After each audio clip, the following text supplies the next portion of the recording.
Long live the Bat!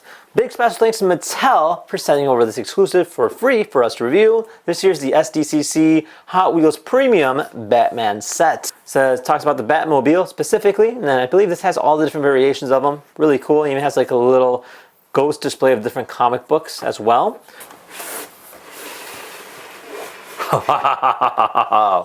Oh man!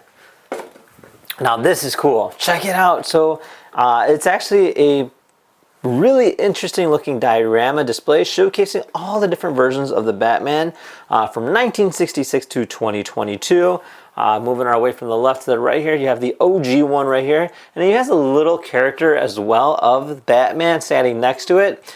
Then you have your 1989, my particular favorite.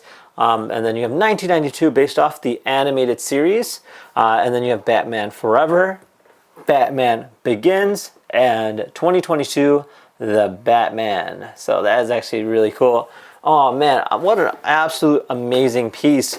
The only thing I would complain about is the fact that the Hot Wheels are sitting in this like plastic casing. It makes it quite difficult to see, but still, they're all there.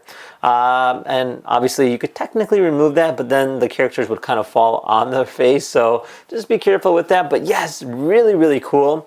I absolutely think this is a great diorama display and showcases all the awesome looking Batmobiles and pays a great homage to Batman. And yeah, all the interesting looking Hot Wheel characters and cars that they've come out with in terms of Batmobiles go. And yeah, pretty cool stuff there. Thank you once again to Mattel for sending this over. Let's see you in the next video.